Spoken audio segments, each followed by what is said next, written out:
নমস্কার, এএনএম নিউজে আপনাদের স্বাগত। আমি অভিজিৎ নন্দী মজুমদার আপনাদের সাথে। এবার একটা ভিন্ন ধরনের মানুষের সাথে আমরা আলাপচারিতা করব। আমি going to take an interview with a very different person.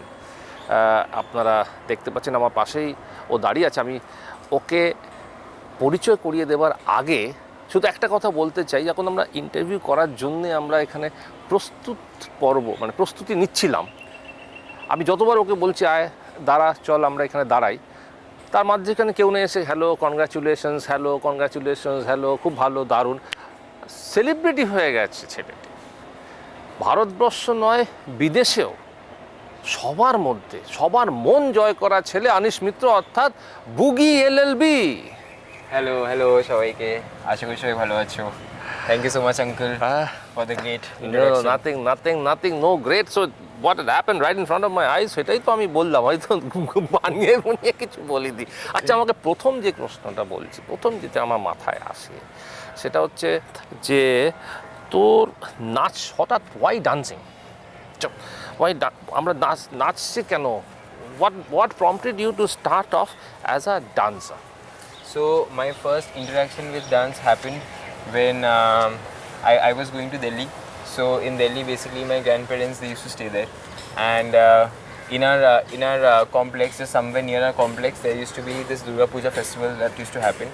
So বয়স কত ছিল তখন? আমার বয়স অ্যারাউন্ড ছিল 10 বছর, 8 বছর আমার তখন বয়স ছিল। তো তখন একটা ফেমাস ডান্স ওখানে একটা আয়োজন করা হয়েছিল, সেটা ছিল Chhau dance, which is a folk dance. ওই পুরুলিয়ার ছৌ ডান্স। তো ওখান থেকে আমি যখন এই ডান্সটা দেখি, যখন দেখি যে পুরো একদম মার্শাল আর্টস হচ্ছে, লোকেরা মুখোশ পরে ডান্স করছে, that is the first time I got fascinated by the fact কি dance as an art can make a human being look not a human being, it can make someone look so unreal. তখন থেকে which class you were in at that point of time? I was in class 2 or 3. Class 2 হচ্ছে very young. Pack them young, start them young. ওই এটাই। Yes, exactly. তো তখন থেকে ডান্সারে interest লেগে যায়। একদম ইন্টারেস্ট। তখন থেকেই আমার ওই মুখোশ পরে ডান্স করা, একটা আনরিয়েল, নিজেকে একটা আনরিয়েল ফিল করা, ওই জিনিসটা আমার অনেক ইন্টারেস্টেড এসেছিলো। তখন থেকে আমি পুরো মুখোশ নিয়ে ওখান থেকে এত ইন্সপায়ার হয়ে গেছিলাম যে আমি বাড়িতেও মুখোশ পরে ডান্স করতাম। আচ্ছা, দেয়ার আর ডিফারেন্ট ফর্মস অফ ডান্স যেটা আমরা দেখে থাকি। অনেকে যেটা উদয় শঙ্কর নাচে বা বিভিন্ন যারা মহাতারকারা নাচতে দেখেছি আমরা। তো those are classical form of dance যেটাকে বলে। তো how do you describe your sequence of dance? Is it a classical form of dance? Is it a entertaining form of dance? What kind of dance is this? So my sequence of dance is basically the western form of dance. Achha. So okhane western form of dance can be classified into a lot of sections. So there can be Latin American dances like salsa, paso doble, but my form of dance is hip hop. So hip hop er moddhe there are two segments. One is street dancing. So ebar I come from the street dancing part, and under street dancing there's another style which is called popping. So I mainly specialize in popping and waving and boogaloo, and এই তিনটে style আমি এখন 11 বছর ধরে করছি। Is it like, আমি যদি একটু আমার সিম্পলার ল্যাঙ্গুয়েজে আন্ডারস্ট্যান্ড করার জন্য করি, is it like something to do with the step up movie? Yes, a lot. Like one of my biggest inspirations to get into hip hop, like I said about dancing, one of my biggest inspiration to get into dancing was chow dance, like I said, but সব থেকে বড় inspiration to get into the hip hop part of dancing was step up. Because আমি যখন step up দেখেছিলাম, step up to the streets, step up 3, যেটা আমি I guess সবাই দেখেছে, মুজ, ম্যাচ চ্যাট, সবাই ওদেরকে দেখেছে। তো ওখান থেকেই আমি হিপ হপ বুঝতে পারি যে এটা এই জিনিসটা যেটা হচ্ছে এটারই নাম হিপ হপ। ওখান থেকে ইউটিউব ভিডিও, মানে street dancing is like a hip hop. Yes, it's a hip hop form of dance. It's a hip hop form of dance where you navigate and you choreograph your own movements, right? We choreograph our own movements. So এটাই basically এরকম হয় যে the difference between classical form যেটা আমরা ইন্ডিয়ায় যেটা করি, and hip hop যেটা মেনলি যেটা অরিজিনেটেড হয়েছে আপনার US, UK, ওয়েস্টার্ন কান্ট্রিজে। তো ওখানে ব্যাপারটা হচ্ছে যে there is a DJ, and the DJ will play random music according to his own choice. And আমাদের করতে হবে যে আমাদের হিপ হপের কয়েকটা স্টাইলস হয়, যেরকম পপিং হয়ে গেল, ব্রেকিং হয়ে গেল, breaking being the first style that came under hip hop. So we understand the technique, the basic idea behind that style, and এবার ডিজে যেটা বাজাবে ওই ডিজের গানটার হিসেবে আমাদের নিজেদের বডিকে, নিজেদের স্টাইলকে ম্যাচ করে করে ওই র্যান্ডম গানে আমাদের ডান্স করতে হবে। So there is no pre-decided choreography as such. Okay. Now tell me one thing. Michael Jackson is an iconic dancer, right? Yes. So Michael Jackson's style of dancing. Yes. what we grew up with is known as a break dancing, Yes. right? Is it hip hop and break dancing? What's the difference? And do you do break dancing? So when Michael Jackson, during the time Michael Jackson came in, so that time hip hop did not come in orukum bhabe. So people used to call that break dancing, but then later on when hip hop dance came, they started calling it b-boying. So b-boying, the full form B-boying. b-boying, yeah. Okay. So the full form of b-boying is break boy. So it's called breaking boy, or it's called, or even if a girl is doing breaking, so she's called the break girl, or the b girl. So এই সময়টা কি হয়েছে, আমরা যেটা ভাবি যে breaking যেটা Michael Jackson করে বা যেটা মুন ওয়াক যেটা করে, আমরা ওটাকে কালেকটিভলি ব্রেকিং বলি, because that is somewhere a commercial term which people use, because people think that they are actually breaking their body. But later on যখন হিপ হপ এসেছিল, breaking got termed into a style which involve more of dynamic movements, যেখানে যদি Step Up যেরকম মুভিটা দেখতে থাকো, people are doing power move, they are spinning on their heads, they are doing floor work, they are doing a lot of footwork, they are doing a lot of কি বলবো, a lot of top rock যেটাকে আমরা technically বলি, যেখানে it is more of using a lot of dynamic movement, যেখানে লোকেরা ওপর নিচ করে। এবার ব্রেকিং যে ওয়ার্ডটা ইউজড হয়েছে মাইকেল জ্যাকসনের জন্য, সেই ওয়ার্ডটা আরও বেশি কমার্শিয়ালাইজড হয়েছে, বা যেটা আমরা আমাদের ইন্ডিয়াতে যেটা মিঠুনদাকে বলি যে ব্রেক ডান্স করে, বিকজ তখন আমরা কমার্শিয়ালি আমরা ওই ওয়ার্ডটা ইউজ করতাম, বিকজ আমাদের মনে হতো যে ধরনের এই ওয়েভটা ধরনা করছে যে সে বডিটাকে ভাঙছে, বাট ইন টেকনিক্যাল টার্মস ভাঙছে না, হ্যাঁ এটা ভাঙছে, বাট এটা টেকনিক্যালি এই টার্মটার নাম ওয়েভিং হয়ে গেল। ও সো ইন টেকনিক্যাল একদম when you get deep into মানে আমরা যেটা বলি ব্রেক, সেটা হচ্ছে ওয়েভ। কিরকম হয়? সাপোজ আমি এটা করছি, so this is called the wave. আচ্ছা, বাট এটা মাইকেল জ্যাকসন যখন করতো তখন ব্রেক বলতো, because that was he was more of a commercial dancer, so it was a commercial name that was given collectively by people. এখন যেটা which Michael Jackson, which he was popularly known for his one movement which is called moonwalk, so that is also a step in the moonwalk. So the name of the style is moonwalk, but এই মুভমেন্টটা যেটা করতো, so that is a step under the style called moonwalk. আচ্ছা। So এই জিনিসগুলো যখন লোকেরা commercially দেখতে আরম্ভ করলো, যখন ও টিভিতে আসলো, যখন when he started doing concerts and everything, that is the time when people started popularizing those names and they started giving it different kinds of names. যেরকম মিঠুনদা কোনোদিন বলেনি যে এই টেকনিকটার নাম এটা, বাট আমরা ওটাকে ব্রেক ডান্স বলে ওই জিনিসটাকে পপুলারাইজ করেছিলাম ওই হিসেবে। But in terms of technique যেটা মাইকেল জ্যাকসন করে, that is a step under the style called moonwalk, and this is called the wave.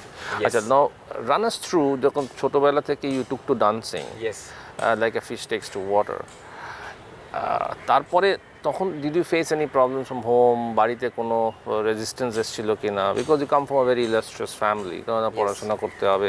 তো ডিফারেন্স বিটুইন পড়াশোনা, pursuing a career in studies and whatever, and then pursuing career in dancing, two different step all together. Run us through your experience. তো প্রথমে যখন আমি start করেছিলাম, when I started off with my journey, I like from class 1, class 2, my parents were very supportive about it, like they are still very supportive about it. তো তখন এরকম ছিল যে আমার জন্য dancing was more of a hobby. So I thought যে ঠিক আছে, এটা আমি করছি, টাইম পাস হয়ে যাচ্ছে, like I am studying, and I was like an average student, or maybe at times a good student. So that was like a hobby, ওটা time পাসের জন্য করতাম। Even someone who actually pushed me into dancing unknowingly was my sister, because she was a 4 to 5 year Bharatanatyam trained dancer. Even my mom herself, she got her training into classical dance styles, and even both of them are excellent dancers as well. তো ওদের দুজনকে দেখে আমি অনেকটা post হয়ে যেতাম into dancing. তো তখন ওটা হবি ছিল।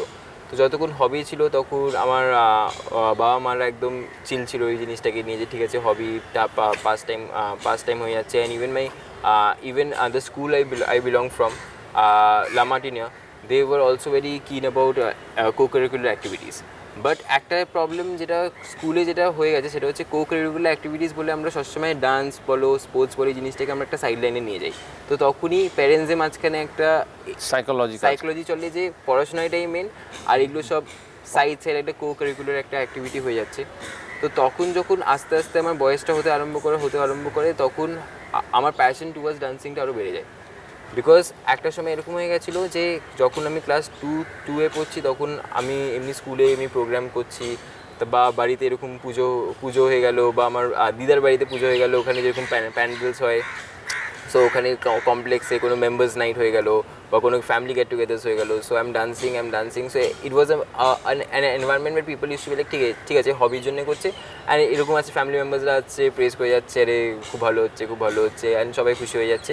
সো তখন একটা এনভায়রনমেন্ট, একটা হেলদি এনভায়রনমেন্ট হচ্ছে যেখানে পিপল ইউজ টু থিঙ্ক কি হবি, বাট এই যে আমি এত এনকারেজমেন্ট পেতাম আর আমার ডান্স করতে এতটা ভালো লাগতো, so later on that energy of hobby got change into my passion. তখন একটা সময় এরকম হয়ে গেছিলো, by the time I came to class 6 or 7, তখন এরকম ছিল যে আমি ডান্সের কিছু বুঝতামই না। তখন সারাদিন মানে পড়াশোনা ছেড়ে সারাদিন আমি ডান্সই করে যেতাম। তখন হঠাৎ করে বাবা-মারা হঠাৎ করে এরকম একটা করে যে আচ্ছা না তুমি ডান্সও করছো, পড়াশোনাটা ইম্পর্টেন্ট। তখনও তাও এত বাচ্চা ছিলাম বলে they use to be like ঠিক আছে you dance. My passion, I remember when I was in class 10, that was the first time I traveled for dancing. So basically এই যে আপনাকে বললাম হিপ হপ জিনিসটা, so the culture is so a lot of people think hip hop is a dance style. So hip hop is basically a culture because there are 4 different elements that come under hip hop. First is breaking, যেটা বললাম breaking dance, b-boying, that is the first element that comes under hip hop. The second is graffiti painting. যদি আপনারা কোনো রাস্তায় দেখেন there is a lot of spray canning that happens. That is the graffiti painting. Third is rapping. If you have seen Gully Gang, ওই রণবীর সিং এর যে মুভিটা, ওই Gully Gang, এই rapping, আর একটা হচ্ছে BMX riding, cycle stunts. So these are the 4 elements. So people, we call it a culture because that is a way of leading life.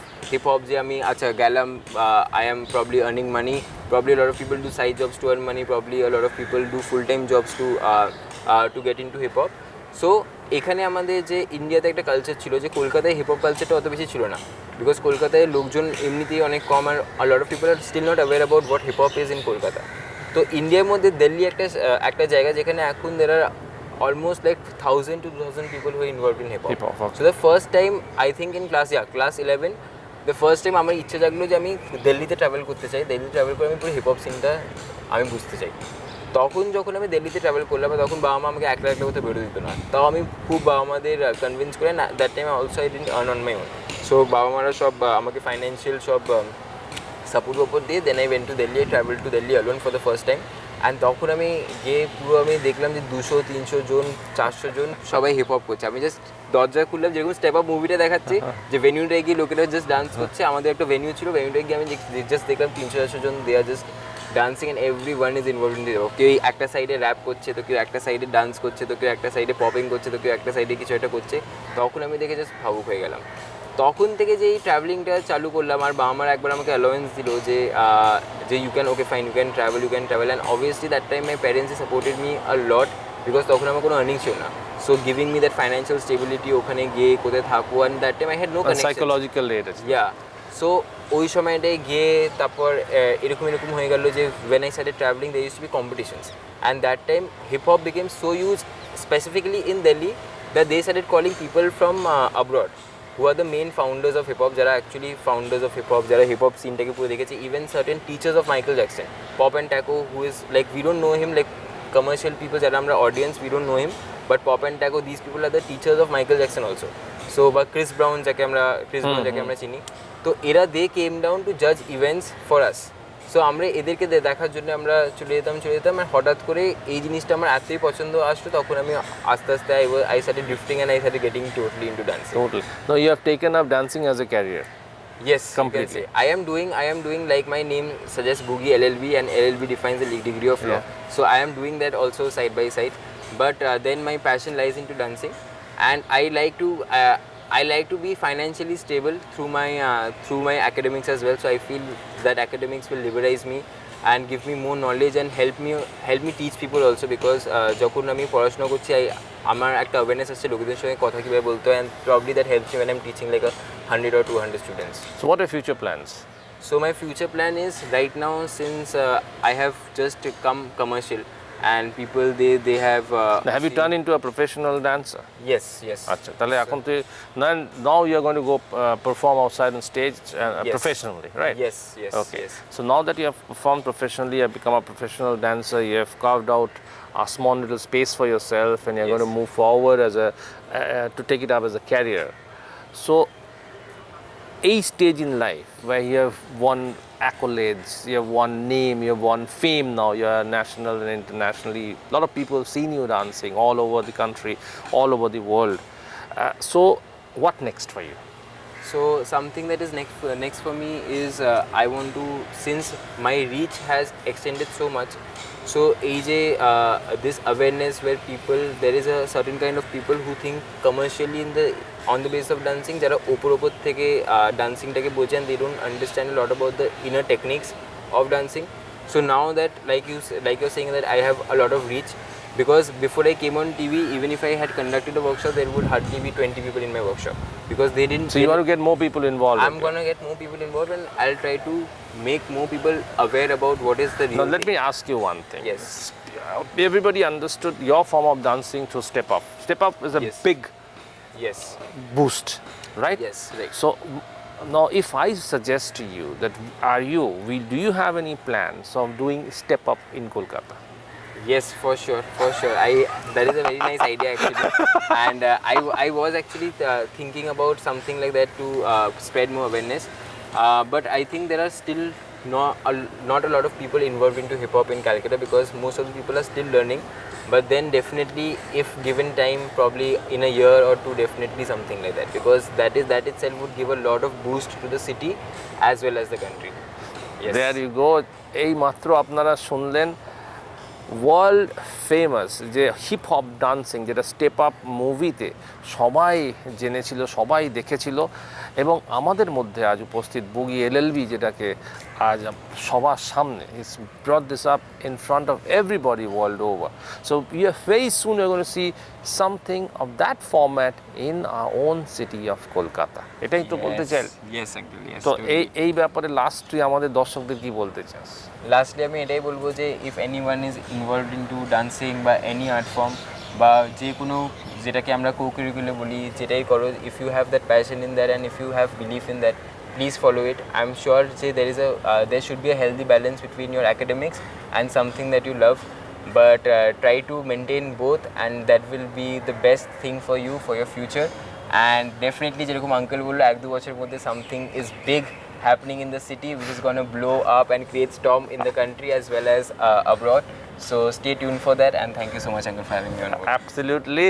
So we have Step Up in coming up in near future. আমরা Step Up দেখবো কলকাতাতে খুব শিগগিরই।